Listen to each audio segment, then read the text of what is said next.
clean her and bring her to the palace. The Alpha King growled after she slaughtered half of his men. She hadn't meant to become a killer. The girl she used to be, the one who believed in fairy tales and happy endings, died the night they dragged her into the fighting pits at 13 years old. What emerged from 6 years of blood and darkness was something else entirely.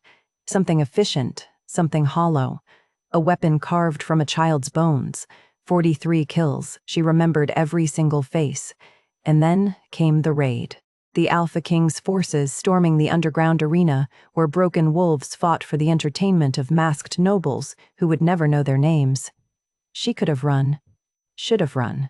But there were children in the cages behind her, and her instincts, those terrible, honed instincts, made a different choice. She fought to protect them. 11 of the king's elite guard fell before they brought her down. When she woke, she was clean for the first time in years. Soft sheets, warm sunlight, a locked door. The most powerful Alpha in 7 kingdoms had claimed her as his mate before he even knew her name. His wolf had recognized what his mind refused to believe, that the blood-soaked girl who'd torn through his men like a force of nature was the other half of his soul. She was broken. He was bound by duty. And somewhere in the shadows of the palace, the person who'd sold her into hell was watching, waiting, and plotting to ensure she never survived long enough to tell the truth. But to understand how a weapon learned to love the king who should have been her enemy, we need to go back to the beginning, to the moment everything shattered. The underground fighting pits smelled like copper and stone and fear. Ilara stood in the center of the blood-stained circle, her opponent's body cooling at her feet. The crowd above roared behind their masks.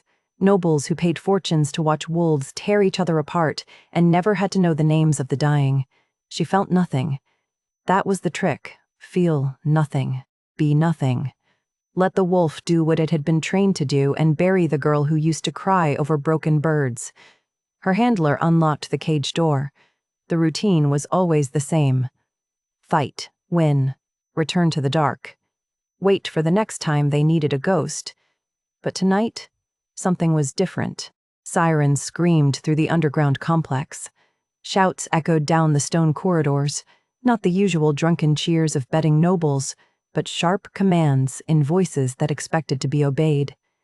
The masked crowd scattered like rats, scrambling for hidden exits. A raid.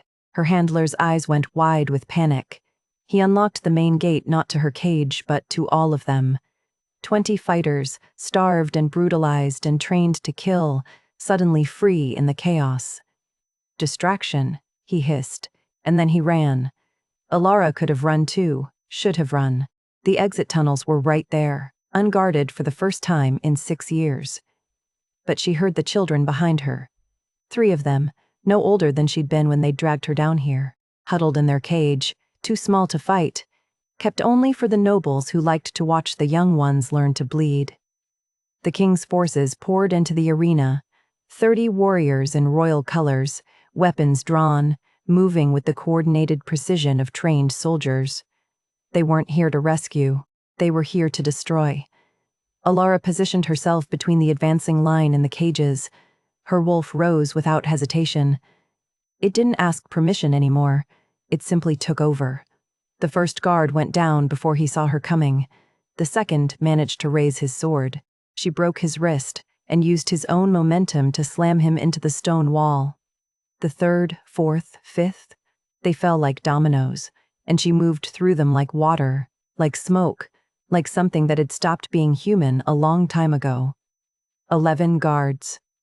3 minutes. Her body knew exactly how to kill. It had been taught by masters of cruelty, and it never forgot. But her wolf wasn't killing, not this time. It was protecting. She heard the command before she saw the man who gave it. Tranquilizer darts. Now. The voice carried weight, an alpha voice, the kind that made every wolf within hearing distance want to obey. Her wolf shuddered at the sound, but she was already moving, already. The dart hit her shoulder, then her thigh. Her vision blurred. The stone floor rushed up to meet her knees. She tried to rise, tried to keep her body between the children and the threat, but her limbs wouldn't respond. Through failing vision, she saw him. Tall, broad-shouldered, golden eyes that burned even in the dim torchlight. The Alpha King himself, standing in the blood-soaked arena like he'd walked straight out of a storybook she'd stopped believing in years ago.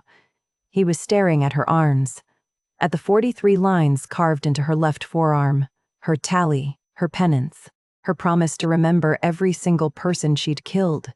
His wolf must have seen it too, must have smelled the blood and the trauma and the 6 years of hell written into her skin. She waited for the execution order. That's what happened to rabid dogs. Instead, he knelt. His hand hovered near her face but didn't touch. His eyes, those impossible golden eyes, looked at her like she was a person, like she was something worth seeing. "You protected them," he said quietly. Not a question. An observation. Her lips moved, but no sound came. The tranquilizer was pulling her under, dragging her down into darkness that felt too much like the cage, like the fights, like dying over and over and never being allowed to stay dead. The last thing she heard was his voice, rough with something she didn't have a name for. Clean her and bring her to the palace. Protests erupted. His commanders, his guards, voices overlapping in shock and fury. "She's a killer. She dropped 11 men. She's dangerous," but the Alpha's voice cut through them all like a blade. "I gave an order." The darkness took her. She woke to softness. That was the first wrong thing. Softness meant traps. Softness meant they wanted something from you, and when you gave it, they'd take twice as much and laugh while you bled. Alara's eyes snapped open. White ceiling. Stone walls that looked nothing like the pits. Sunlight. Actual sunlight streaming through a window with glass instead of bars. A bed beneath her. Clean sheets. The scent of lavender and soap. She rolled off the mattress and hit the floor, pressing her back against the wall, scanning for exits, for threats, for the handler who would tell her what she'd done wrong this time. The door was locked from the outside. Of course it was. She was still in a cage. Just a prettier one. Her arms were clean. Someone had washed the blood away. Someone had touched her while she was unconscious, and the thought made her skin crawl with violations she couldn't name. The 43 scars were still there, though. Pale lines against pale skin. Evidence that couldn't be scrubbed away. Alara pulled her knees to her chest and made herself small in the corner where the walls met. Her wolf was silent, exhausted from the tranquilizers. For once, she was alone in her own head. She didn't know where she was, didn't know why the Alpha King had brought her here instead of killing her, didn't know what he wanted. But she knew one thing with absolute certainty. Carved into her bones by 6 years of surviving the unsurvivable, whatever he wanted, it would cost her more than she had left to give. Morning came with footsteps in the hallway outside. Alara pressed herself tighter into the corner, tracking the sounds. 2 guards posted at the door. A woman's voice, calm and measured, speaking in low tones. The lock turned. Alara's muscles coiled, ready to fight or flee. She had neither weapons nor exits, but her body remembered how to make itself dangerous even empty-handed. The woman who entered wore simple clothing, no armor, no weapons visible. She carried a tray of food that smelled like fresh bread and honey, and the scent alone made Alara's wolf whine with hunger she'd learned to ignore years ago.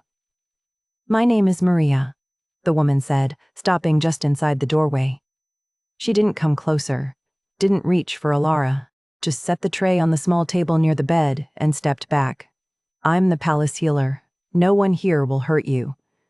Alara said nothing. Words were traps, too. Maria's gaze moved over her, assessing but not unkind. Alara knew what she was seeing. The scars on her arms, 43 thin lines that wouldn't wash away. The way she held herself, coiled and defensive. The hollow look in her eyes that came from watching too many people die. "I'm going to leave this food here," Maria said quietly. "You don't have to eat it. You don't have to do anything you don't want to do." She left. Alara waited until the footsteps faded. Then she lunged for the tray, grabbed it, and shoved it under the bed where no one could see, where no one could take it away as punishment for something she hadn't done yet. Her hands shook as she broke off a piece of bread and ate it, crouched in the corner, facing the door, ready. Outside in the hallway, Maria spoke to someone in a voice pitched too low for normal human hearing. But Alara's wolf caught every word. 43 scars, self-inflicted by the precision, signs of prolonged starvation and physical abuse.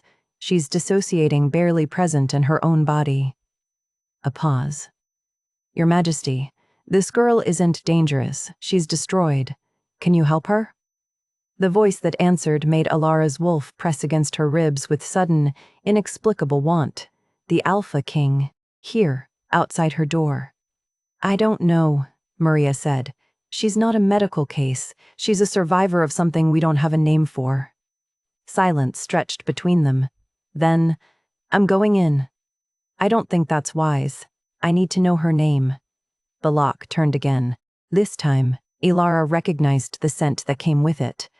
Cedar and smoke and something wild that made her wolf react in ways she didn't understand and couldn't afford. He stepped into the room and stopped. She was already on her feet, pressed against the wall, evaluating him for weaknesses.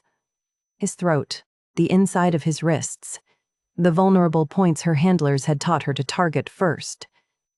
But he didn't move toward her. He stayed near the door, his golden eyes taking her in with an expression she couldn't read. Concern? Pity? Calculation? What's your name? He asked. His voice was quieter than it had been in the arena. Gentler. Alara's jaw tightened. She didn't owe him anything, not her name, not her story, not the truth of what she'd become. But something in the way he looked at her like she was a person and not a thing made her answer anyway. Alara. Her voice came out rough, unused to speaking. She couldn't remember the last time someone had asked her name instead of just calling her Phantom. Alara, he repeated, like he was committing it to memory. Do you remember what happened last night? Yes. Do you know where you are? A palace.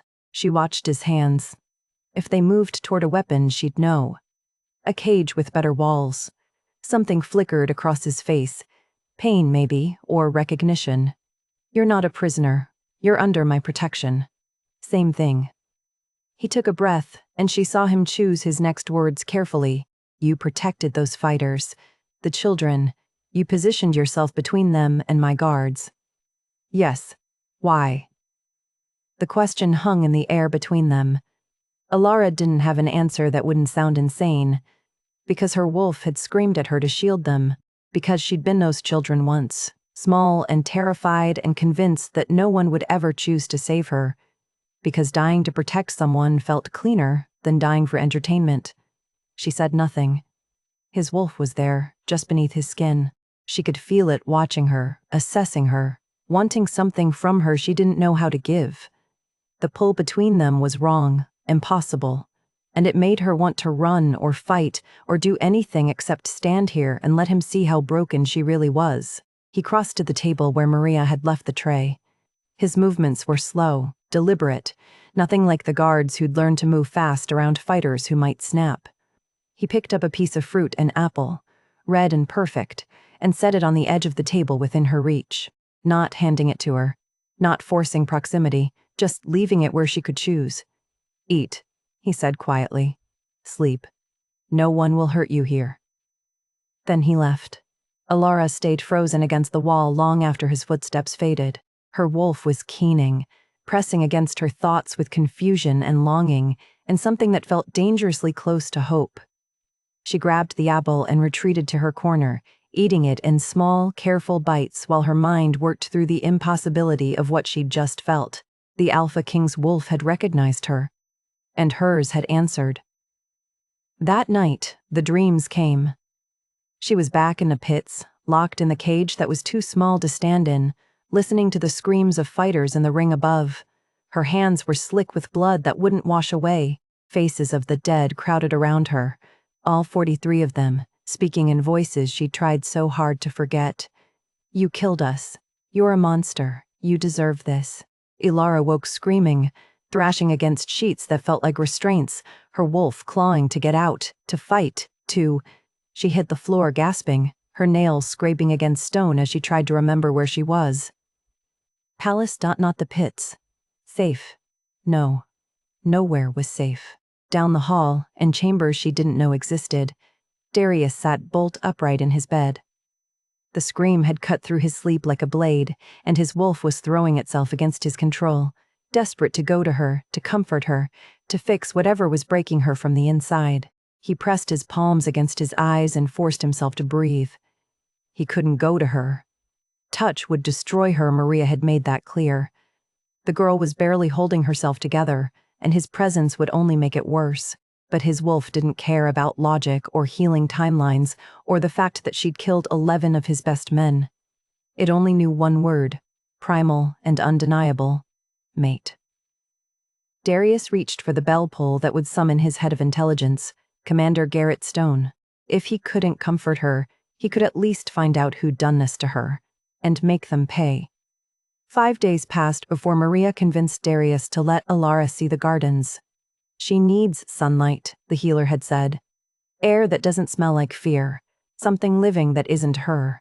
So Alara found herself escorted through stone corridors into a world she'd forgotten existed. The palace gardens sprawled across an enclosed courtyard, roses climbing white lattice walls, fruit trees heavy with summer blooms, birds singing in branches that had never known a cage. Guards watched from a distance, close enough to intervene but far enough to give the illusion of freedom. Alara knew better than to believe it. She sat on the ground beneath an apple tree, her back against the trunk, and watched sparrows fight over fallen seeds. The grass was soft. The air smelled like honeysuckle and earth. Her wolf stirred for the first time since the raid, pressing gently against her thoughts. Safe, it whispered. Green. Good. Alara didn't trust it. She heard him before she saw him, footsteps too deliberate to be a servant, too confident to be uncertain. The Alpha King rounded the garden path and stopped when he saw her. Their eyes met for half a second. Then he looked away, as if her gaze might shatter her. He sat on the ground 10 feet from her tree, not on the bench, not close, just present. Alara's fingers dug into the grass, ready to bolt, but he didn't speak, didn't look at her. Just tilted his face toward the sun and let the afternoon light wash over him like he was as starved for it as she was. Minutes stretched into an hour. The birds returned. The wind shifted, and Alara realized, slowly, that he wasn't going to demand anything from her. When the guards called the evening rotation, he rose without a word and left. He came back the next afternoon, and the next, always 10 feet away. Always silent unless she spoke first. On the 4th afternoon, he brought a book and read while she watched the clouds drift overhead, and the normalcy of it felt more dangerous than any blade. On the 7th afternoon, the question finally broke free. Why haven't you killed me? His golden eyes lifted from the page. He closed the book carefully, like her words deserved his full attention. I don't execute people for protecting others, he said quietly. I killed 11 of your men. You fought them. You didn't kill them. Alara's jaw tightened. I've killed 43 times. She expected horror. Disgust. The truth always drove people away, and maybe that's what she wanted, for him to finally see her as the monster she was and end this strange, gentle torture. Instead, he said 2 words that cracked something inside her chest. Not by choice. She looked at him, then really looked, the way she hadn't let herself before.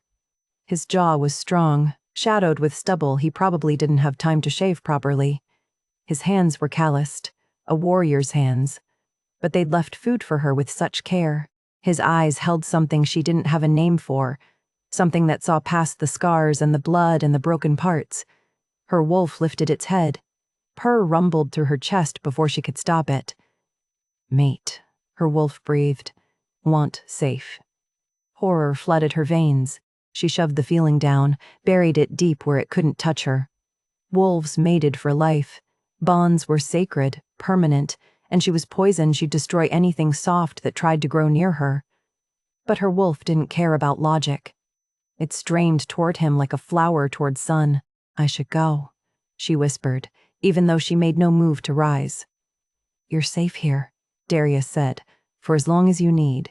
She didn't know if he meant the garden or the palace or something bigger that her damaged mind couldn't comprehend. but she nodded once, sharp and small, before the guards came to escort her inside. That evening, Lady Seraphine arrived at the king's private study with wine and calculated concern etched across her beautiful face. She wore silver silk that matched her pale hair, and everything about her screamed cultivation, control, and careful political maneuvering. Darius received her because protocol demanded it. She was a duchess, a member of his advisory council, and according to his late father's dying wishes, his intended political match. "I wanted to speak with you about your charitable project," Seraphine said, settling into the chair across from his desk with liquid grace. "Alara isn't a project. Of course not." Her smile was warm and empty. "But the court is talking, Your Majesty. You've brought a known killer into the palace. You visit her daily. People are beginning to wonder about your judgment."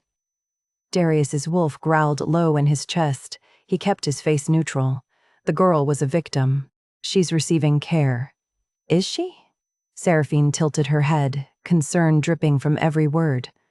Or is there something else drawing you to her?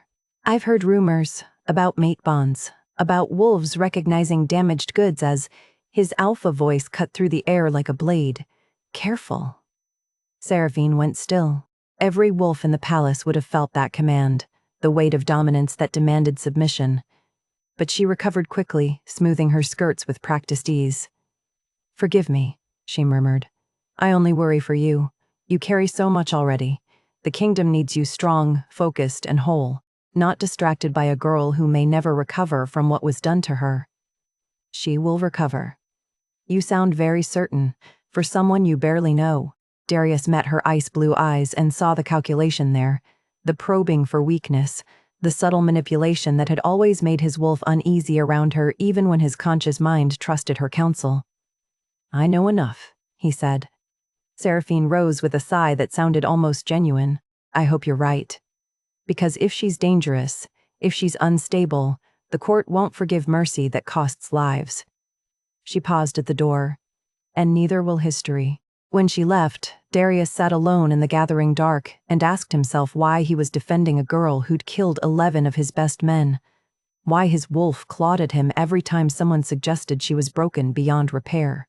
Why the thought of her leaving made his chest ache with loss for something he'd never had. He didn't have answers. But he knew one thing with absolute certainty.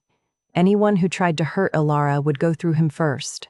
2 weeks passed, and Alara began to remember how to be something other than a weapon. She ate at the small table in her room now, instead of hiding food under the bed. She slept in the actual bed, though the nightmares still came, and she still woke gasping, clawing at sheets that felt like restraints. Maria said it was progress. Alara wasn't sure she believed in progress anymore, but she'd stopped arguing. The library became her refuge. It was quieter than the gardens, emptier, and no one looked at her like she was a tragedy waiting to happen. The smell of old paper and leather bindings reminded her of something she couldn't quite grasp a memory from before, when she'd been a different girl entirely. She found the children's books on a low shelf near the window, simple stories with large letters and pictures of wolves running through forests, of children learning to shift, of families that stayed whole. Alara couldn't read them.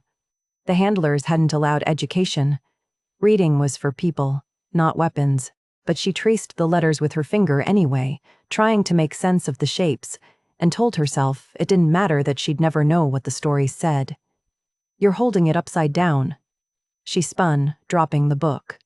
Darius stood in the doorway, hands raised in apology. I didn't mean to startle you, he said quietly.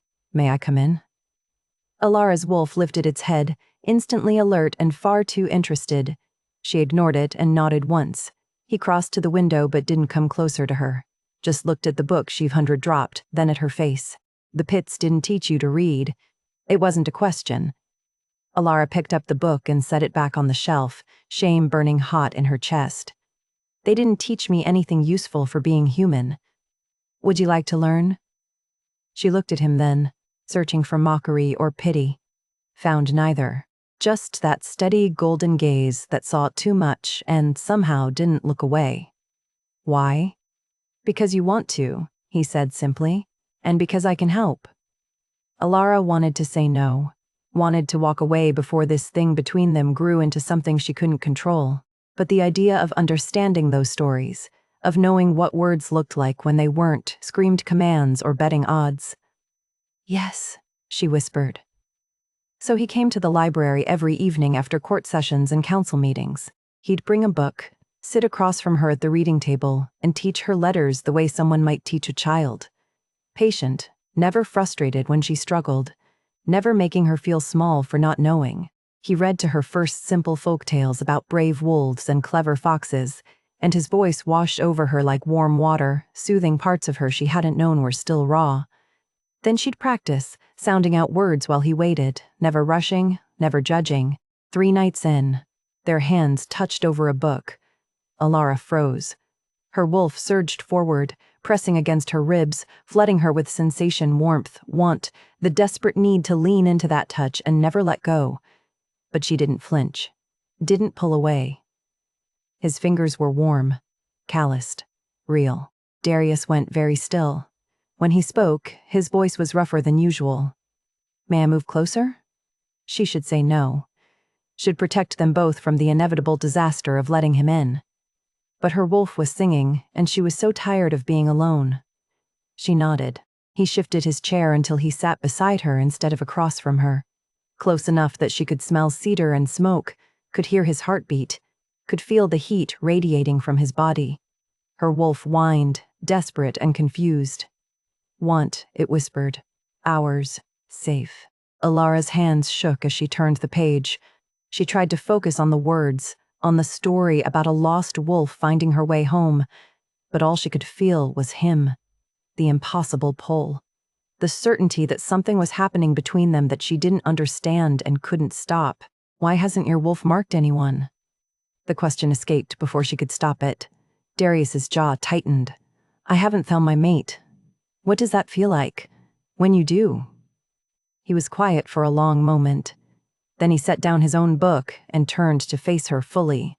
"It's like recognition," he said slowly. "Like your wolf knows something your mind hasn't caught up to yet. There's a pull, physical, undeniable. Their scent becomes the only thing that makes sense. You want to protect them, be near them, even when logic says it's impossible." His gaze held hers. "And when they're hurting, your wolf hurts too. Like their pain is yours." Ilara's breath caught. Her wolf was screaming now, clawing at her thoughts with desperate certainty. Mate, mate, mate, mate, Nate. Now, it wasn't possible. She was broken, damaged. Mates were for whole people who hadn't killed 43 times, who didn't wake up screaming, who knew how to be soft without it feeling like a trap. But Darius was watching her with something in his eyes that looked like understanding mixed with longing, mixed with fear. "Alara," he said quietly, "do you feel it?" The question hung in the air between them like a bridge she could either cross or burn.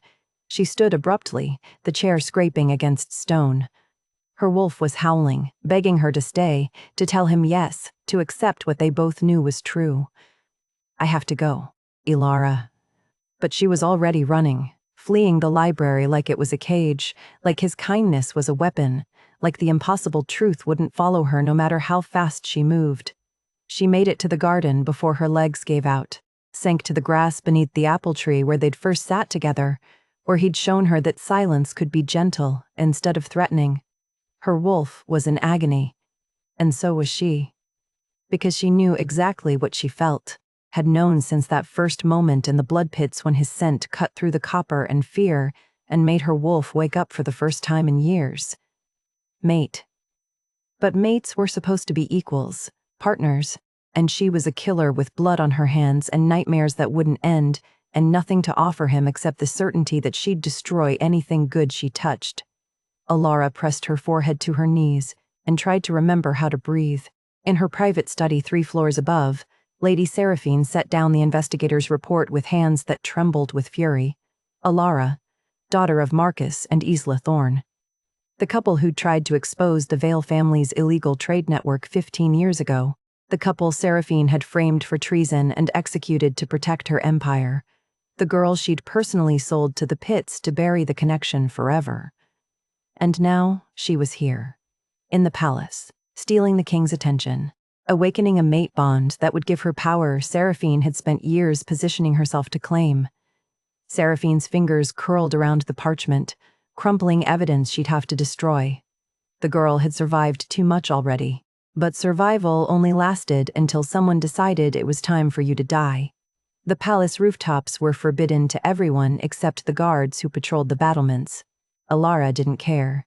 She'd found the servants' stairwell her second week here, the one that led up through forgotten passages to the high stone terraces where the wind smelled like freedom and the city spread below like something from a story she'd stopped believing in.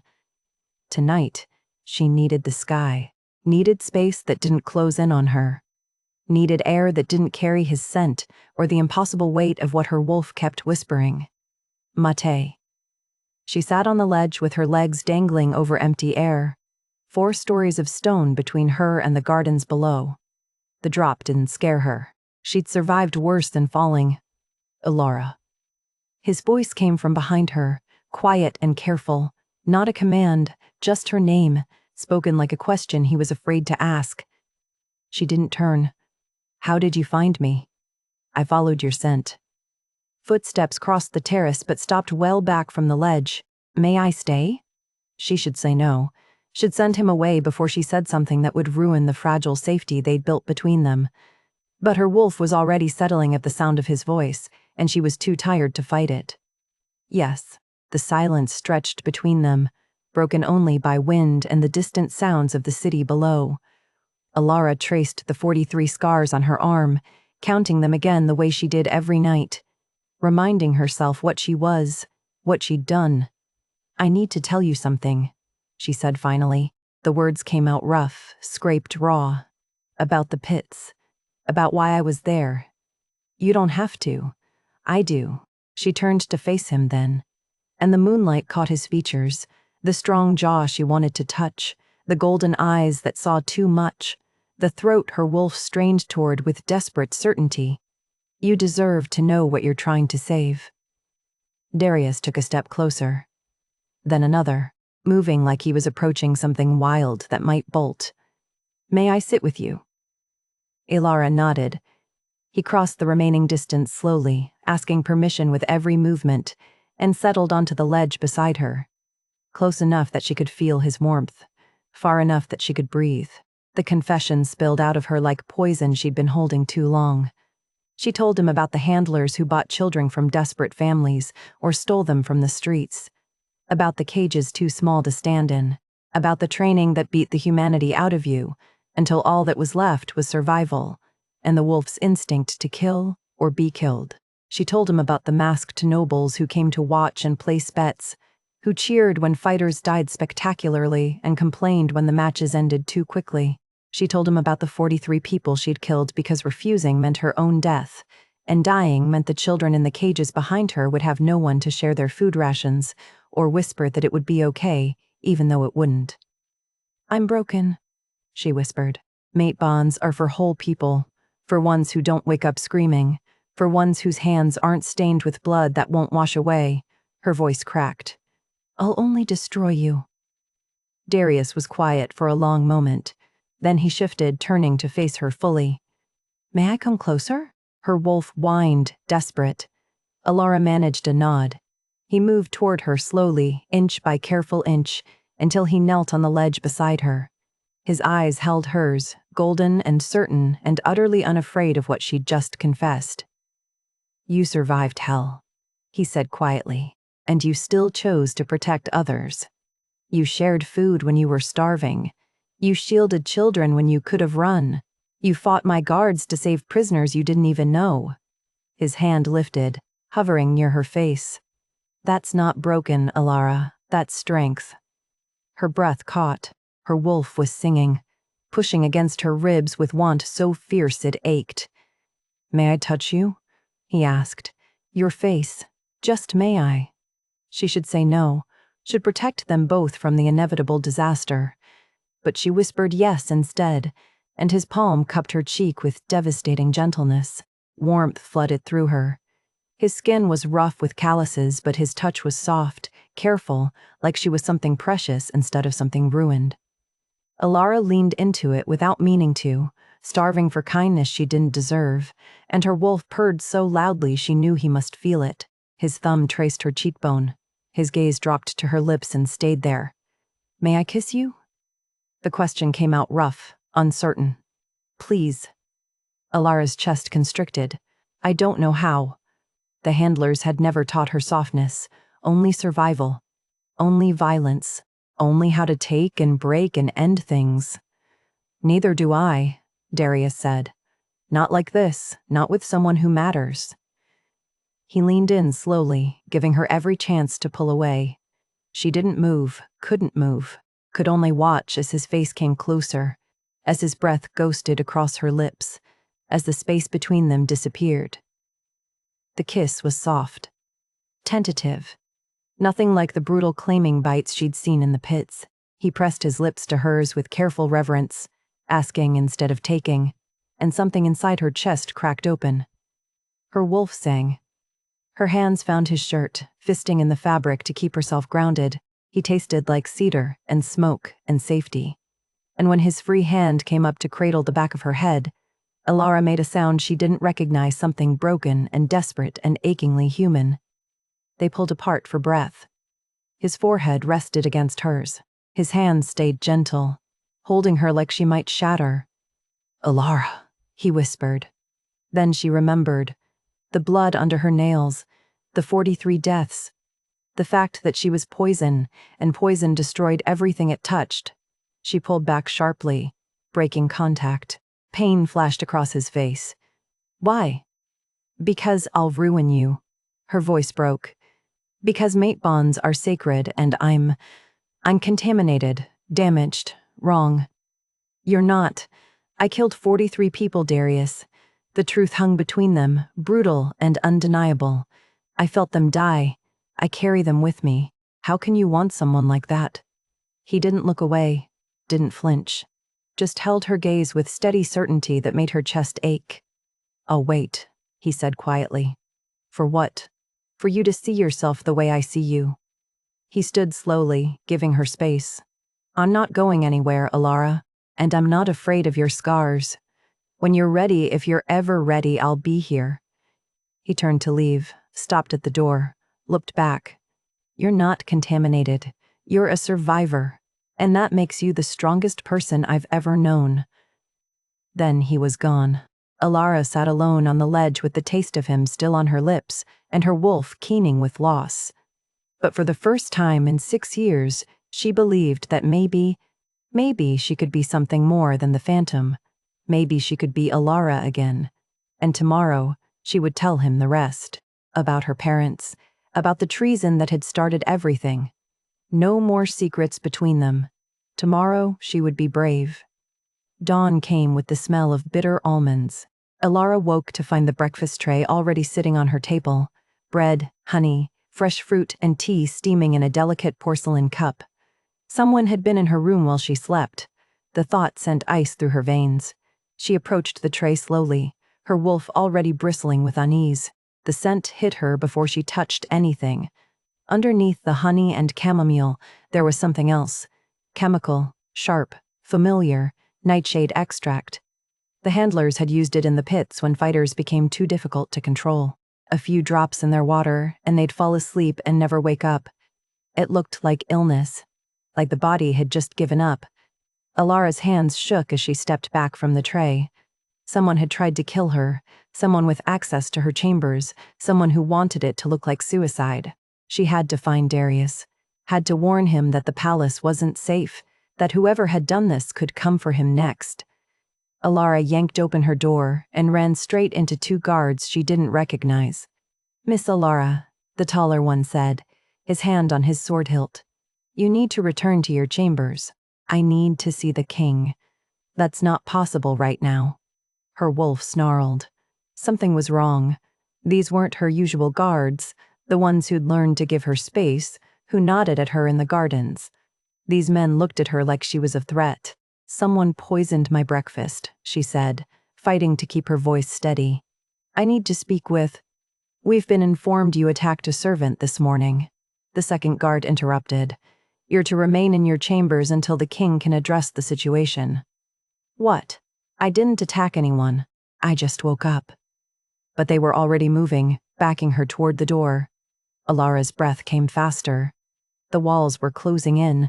This felt like the cage, like the handlers coming to drag her to another fight. Please, she whispered. Just let me see him. Just for a moment, footsteps echoed down the hall. Darius appeared, his face set in the formal mask he wore during court sessions. Behind him came Lady Seraphine, her silver blonde hair perfect, her ice blue eyes filled with calculated concern. Alara's wolf went silent. Wrong. Everything about this was wrong, Your Majesty, Seraphine said softly. You see, she's already becoming aggressive. The girl is unstable. I didn't do anything, Alara said, looking only at Darius.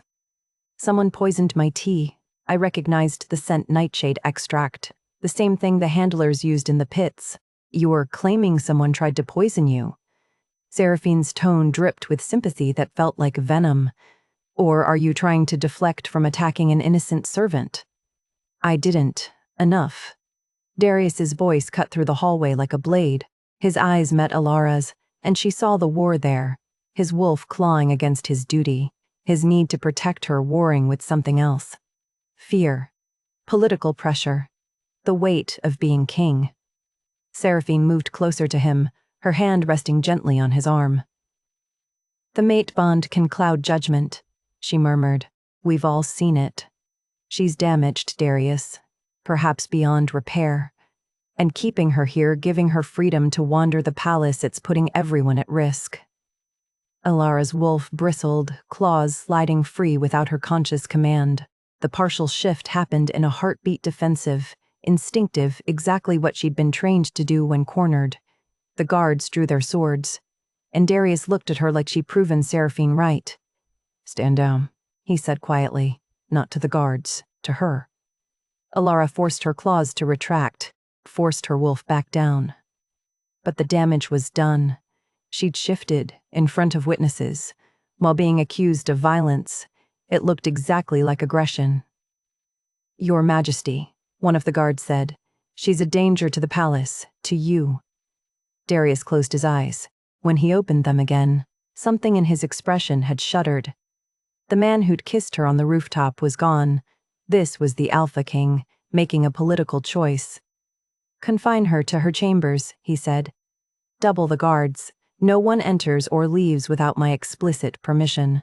Darius. But he was already turning away. His wolf must have been screaming at him. She could see the tension in his shoulders, the white-knuckled grip of his hands. But he walked away anyway, Seraphine at his side, whispering poison in his ear. The guards moved Alara back into her room.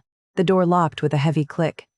She heard them take positions outside, heard their low murmurs about the dangerous fighter, the unstable girl, the king's misguided mercy. Alara sank to the floor and pulled her knees to her chest. She'd trusted him, let herself believe that maybe, just maybe, someone could see past the blood and the scars and the broken parts. She'd kissed him, told him things she'd never told anyone, and he'd chosen his kingdom over her, just like she'd known he would. Her wolf keened, wounded, and lost. Mate, it whispered. Ours. Hurts. Alara pressed her forehead to her knees and tried to remember how to be the phantom again, how to feel nothing, how to survive alone. Hours passed. The sun moved across the floor. Someone left another tray outside her door, but Alara didn't touch it, couldn't trust it, couldn't trust anything. When full dark fell, she heard it, a sound she'd been half expecting since the moment the lock clicked. Footsteps outside her door, then silence, then the quiet scrape of someone sitting down, back against the wood. Alara. Darius's voice, barely a whisper. I know you can hear me. She said nothing, didn't move, didn't give him the satisfaction of knowing she was listening. I'm sorry. The words sounded like they'd been dragged out of him. I'm so sorry. My wolf is, I can feel you hurting, and it's killing me. But the court Seraphine, they're saying things, dangerous things. And if I don't appear strong, if I don't follow protocol. A sound escaped her throat before she could stop it. Not quite a sob, not quite a laugh, just broken. On the other side of the door, Darius went very still. "You're crying," he whispered. Alara was. She hadn't cried since she was 13 years old and they'd dragged her into the pits for the first time. But tonight, locked in this beautiful cage while the man her wolf had chosen as mate sat outside and offered excuses tonight, she couldn't hold it back. She heard him stand, heard his fist hit the door once, hard enough that the wood shuddered. Then his footsteps retreated down the hall, and Alara was alone again with the choice she'd already made. She would never, ever trust anyone to choose her first. 3 days passed in silence before they came for her. Alara heard the footsteps first, too many of them, marching in formation. The guards unlocked her door with faces she didn't recognize, faces that wouldn't meet her eyes. They carried iron chains. "By order of Lady Seraphine," one said flatly, "you are summoned before the court." She didn't fight. What was the point? She let them bind her wrists, let them lead her through corridors filled with whispering servants and staring nobles. The chains were heavy, familiar. Like the ones in the pits, the throne room was packed. Every noble in the capital seemed to have crowded in to watch her destruction. Darius sat on his throne, his face carved from stone, his golden eyes refusing to meet hers. Seraphine stood beside him, her silver blonde hair gleaming in the sunlight streaming through the tall windows. She looked like justice, like righteousness, like everything Alara could never be. "Bring her forward," Seraphine commanded. The guards pushed Alara to the center of the room. She stood there in chains, small and silent, while the court stared at the phantom who'd killed 11 royal guards and somehow survived. "Members of the court," Seraphine began, her voice carrying to every corner of the vast room. "We are here today to address a threat to the kingdom. This girl Alara has been living among us under false pretenses." Alara's wolf went very still. "I have uncovered evidence that she is not merely a victim of the blood pits, but the daughter of Marcus and Isla Thorne, executed traitors who attempted to destroy a noble house through false accusations 15 years ago." The court erupted in whispers. Alara felt every eye turn toward her with fresh suspicion, fresh hatred. Seraphine produced a scroll, held it high. "This is the official record of their execution, treason against the crown. And now their daughter appears in the palace, positioned near our king, possibly sent to finish what her parents started." "That's not," Alara started. "Silence," Seraphine snapped. "You had ample opportunity to reveal your true identity. Instead, you concealed it, made yourself sympathetic, used the mate bond to cloud His Majesty's judgment." Her ice blue eyes swept the room. "I move for immediate execution." Darius finally looked at Alara. The betrayal in his eyes was worse than any blade. "Is it true?" His voice was quiet, devastated. "Are you Marcus Thorne's daughter?" Alara met his gaze. She could lie, could deny it, could try to explain that she'd wanted to tell him, that she'd planned to, that the secret had been eating her alive. But she was so tired of lying, so tired of being anything except exactly what she was. "Yes." The single word fell into silence like a stone into still water. The court exploded, nobles shouting for her death, council members demanding answers, Seraphine's smile sharp and victorious. Darius closed his eyes. Seraphine moved to capitalize. "The evidence is clear. She is a threat to the throne, planted here by..." The throne room doors slammed open. A young woman strode in, dark-haired and golden-eyed, carrying a leather satchel that looked heavy with documents. Darius's sister, Princess Liana. Alara had seen her only once, at a distance, but she recognized the family resemblance. "You will wait," Liana said, her voice carrying the same authority as her brother's. "Before this court votes on anything, they need to see the truth." Seraphine's smile faltered. "Princess Liana, this is highly irregular. So is calling for execution without presenting all the evidence." Liana dumped the satchel's contents onto the council table. Documents spilled across the polished wood. "I've spent the last 3 weeks investigating the blood pits, following the money. And I found something very interesting. She held up a ledger. Financial records showing regular payments from the Vale family estate to the fighting rings, spanning 6 years. Another document. Purchase orders for children, including one 13-year-old girl matching Ilara's description, bought the same week Marcus and Isla Thorne were executed. The court went silent. Liana turned to face Seraphine directly. You didn't just fund the pits, Lady Seraphine. You sold Ilara there, to erase the connection.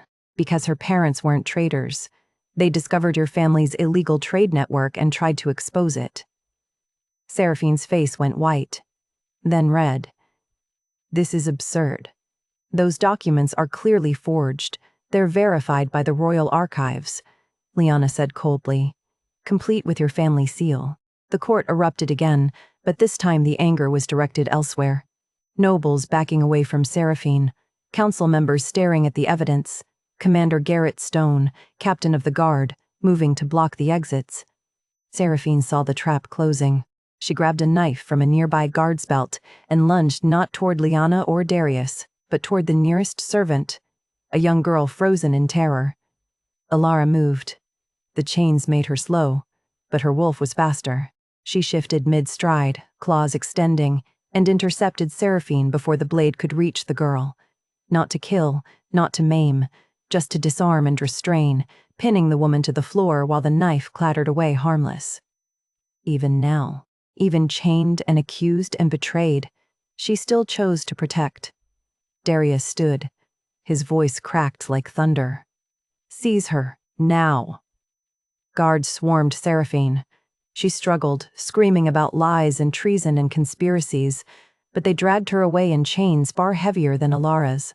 The throne room slowly emptied, nobles fleeing the scandal, council members gathering the evidence, until only Ilara remained, still kneeling on the floor, still bound. Darius crossed to her. Knelt. His hands shook as he reached for her chains. I'm sorry, he whispered. Ilara said nothing. The iron fell away from her wrists, leaving red marks she barely felt.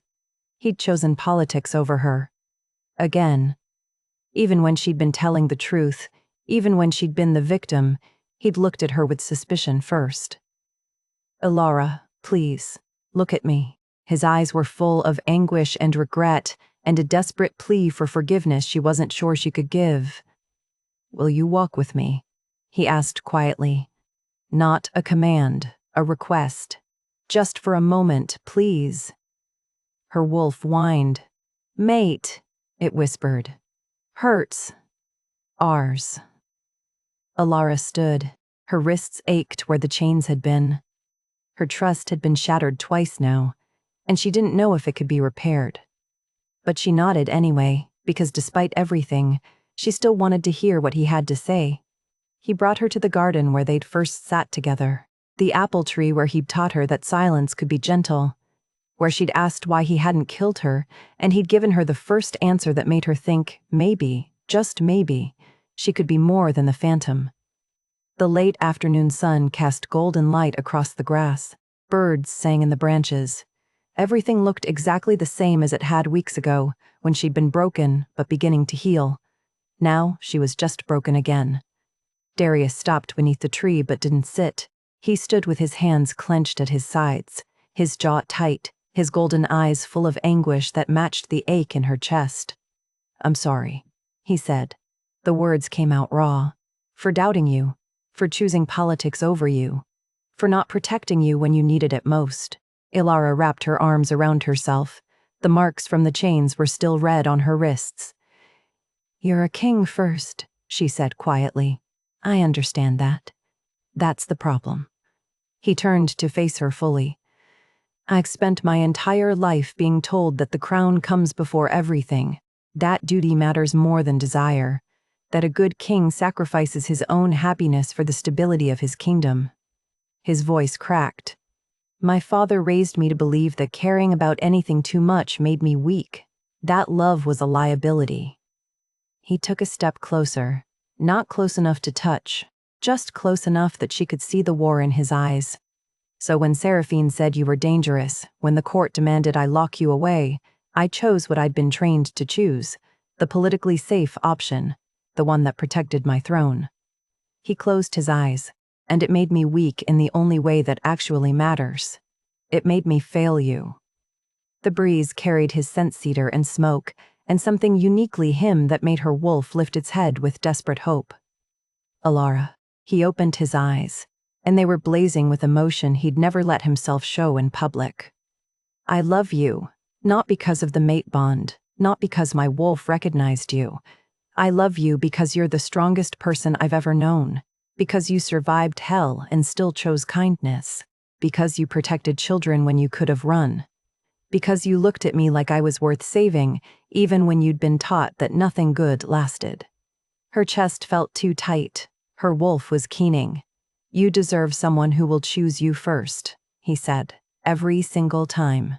Someone who won't let politics or duty or fear get in the way of protecting what matters. His hand shook as he spoke. I want to be that person. I want to spend the rest of my life proving I can be. But I have no right to ask you to give me that chance. He took a breath. When he spoke again, his voice was steadier but quieter. So I'm giving you a choice. A real one, with no pressure, no expectations. He met her eyes. You can leave, right now. I'll arrange safe passage to anywhere in the kingdom or beyond. Money, protection, a new name if you want it. You can start over somewhere no one knows about the pits or the scars or any of it. You'll be free. Her wolf whined. No, stay, mate. Or, Darius continued, you can stay. And I will spend every day proving that I can be the mate you deserve, that I can choose you over the crown when it matters, that I can protect you the way I should have from the beginning. He extended his hand, palm up, offering. Not taking. It's your choice, Alara, only yours. She stared at his hand, at the calluses from sword training, at the slight tremor that betrayed how terrified he was that she'd walk away. He'd hurt her. Twice. He'd chosen duty over her when she'd needed him to choose her. But he was also the man who'd sat with her in silence until she felt safe enough to speak, who'd taught her to read with infinite patience, who'd kissed her on the rooftop like she was precious instead of broken, who'd waited, who'd seen her, and now he was giving her the one thing no one had ever given her before, the power to decide her own fate. Alara looked at him, really looked, at the way he held himself like he was braced for rejection, at the love written plainly across his face, even though he knew she might destroy him, at the choice he was offering without trying to influence it. Her wolf pressed against her ribs. Mine, it whispered. Ours, choose. She stepped forward and took his hand. His breath caught. Hope flickered in his eyes, fragile and desperate. Teach me, she said quietly. Teach you what? Alara pulled him closer, close enough that she could feel the warmth radiating from his body, could smell the mate bond singing between them with recognition and certainty. Teach me how to be soft with you. She looked up at him, letting him see everything she felt, the fear and the hope and the love she'd tried so hard not to acknowledge. Because I don't know how. The pits taught me to survive, not to trust, not to. Her voice wavered. Not to let someone matter this much. His free hand came up slowly, telegraphing the movement, asking permission. She nodded. He cupped her face with devastating gentleness. We'll learn together, he whispered. Then Alara did something she'd never done in her life, something the Phantom would never have been brave enough to do. She chose. She rose on her toes, wrapped her hand around the back of his neck, and bit down. The claiming mark. Her choice, her claim, her mate. The bond roared to life between them like lightning, like recognition, like coming home after being lost for so long she'd forgotten what home felt like. Magic and certainty and rightness flooded through her veins. Darius made a sound, half sob, half laugh, and pulled her closer, his arms wrapping around her like he'd never let go. His lips found hers in a kiss that tasted like cedar and salt, and promises finally kept. When they broke apart for air, he pressed his forehead to hers. May I? He asked, his voice rough with emotion, his hand gentle on her shoulder, asking permission for his own claiming bite. Yes, she breathed. Please. His mouth found the curve of her neck, his teeth pressed down, careful and claiming and complete. The bond settled over them both like starlight, like inevitability, like two broken pieces finally fitting together into something whole. Their wolves went quiet. Content. Home. Alara's legs gave out. Darius caught her, lowered them both to the grass beneath the apple tree where this had all started. He held her while she shook, while the bond settled, while 6 years of survival instinct slowly, finally, began to ease. "I've got you," he murmured against her hair. "I'll always choose you, I promise." And for the first time since she was 13 years old, Alara believed that promises could be kept. They stayed in the garden until dawn broke over the palace walls. Two souls finally claimed, finally free, finally home. 1 week later, Alara stood in the palace throne room again, but this time she wasn't in chains. The claiming mark on her neck still felt new, tender, perfect. Darius's presence beside her was a steady warmth, his hand resting gently on the small of her back. Not possessive. Just there. A reminder that she wasn't alone anymore. The throne room was packed. Every noble, every council member, every court official who'd whispered about the dangerous blood pit fighter now sat in silent attention. At the center of it all, bound in iron and flanked by guards, stood Lady Seraphine. Her silver blonde hair was still perfect, her ice blue eyes still calculating, but the polish had cracked, revealing the rot underneath. "Lady Seraphine Vale," Commander Garrett Stone announced, his voice carrying through the vast chamber. "You stand accused of funding illegal fighting rings, child trafficking, conspiracy to commit murder, and treason against the crown." The evidence was presented methodically. Financial records, purchase orders with her family seal, testimony from freed fighters who'd been sold as children, the poisoned tea from Alara's chambers, traced back to Seraphine's private stores. Through it all, Seraphine remained defiant. "I was protecting this kingdom," she said when given the chance to speak. Her voice rang with righteous conviction that would have been impressive if it wasn't built on lies. "The Thorne family threatened our way of life.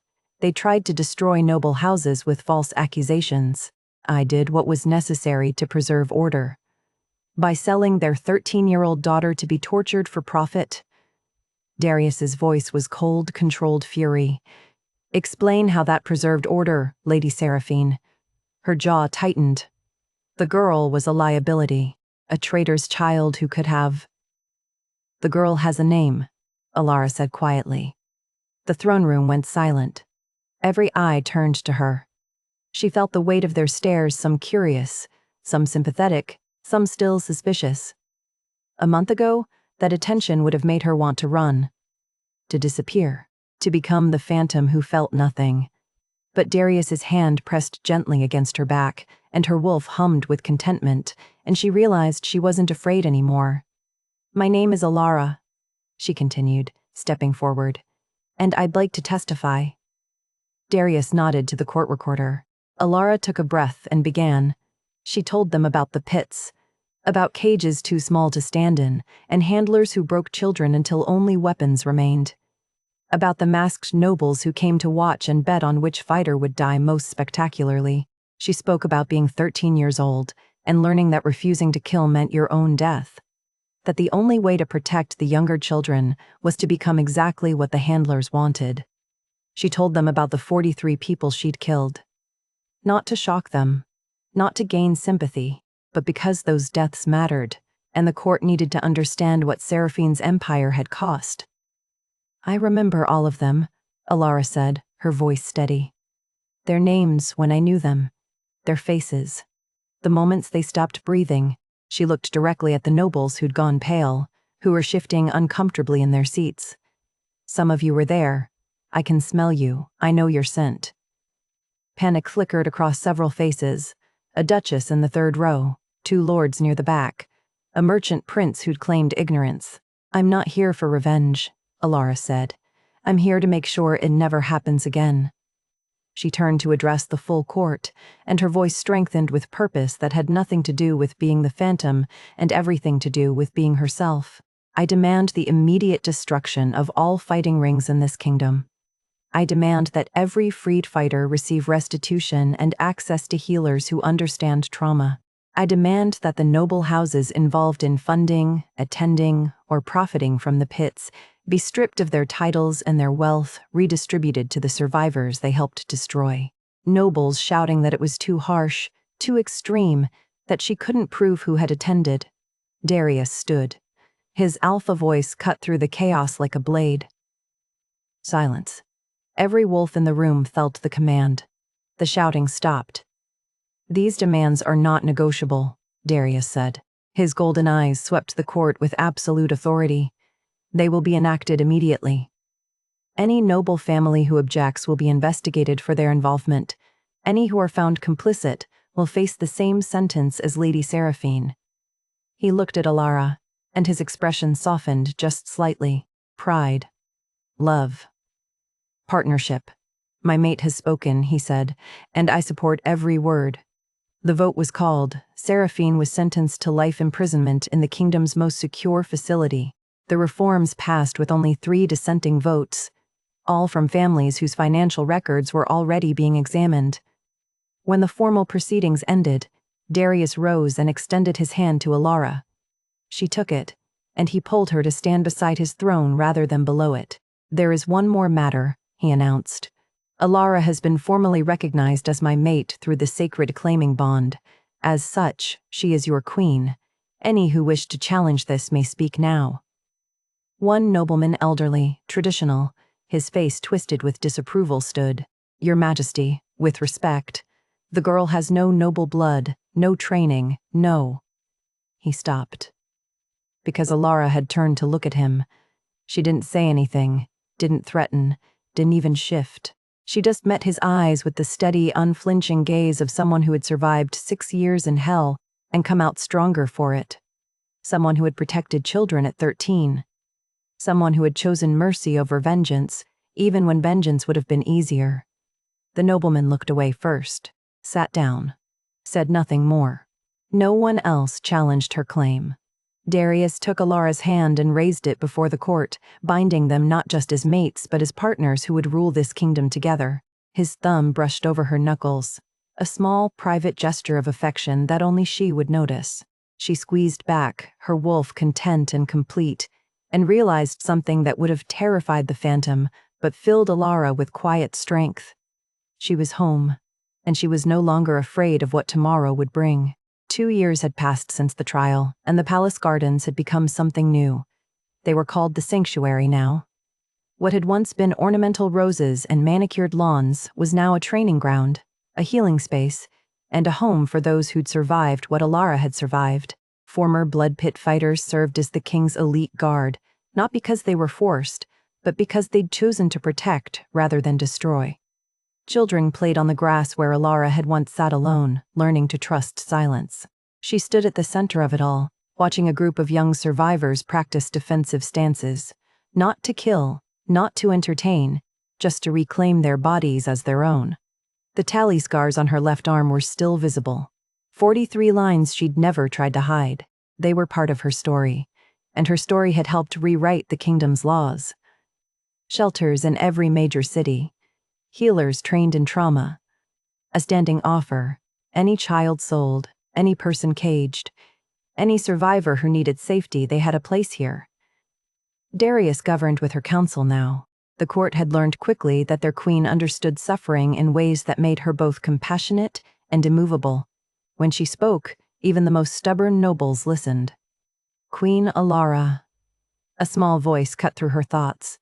A girl, maybe 7 years old, ran up with the fearless energy of someone who'd never known cages. "Can you show me the cool wolf thing again?" Alara smiled, something that came easier now, though it had taken months to remember how. She knelt and let her wolf rise to the surface, just enough for silver fur to shimmer along her arms, for her eyes to shift color. The child reached out with wonder, touching the soft fur with gentle fingers. "You're not scary at all," the girl said seriously. "You're beautiful."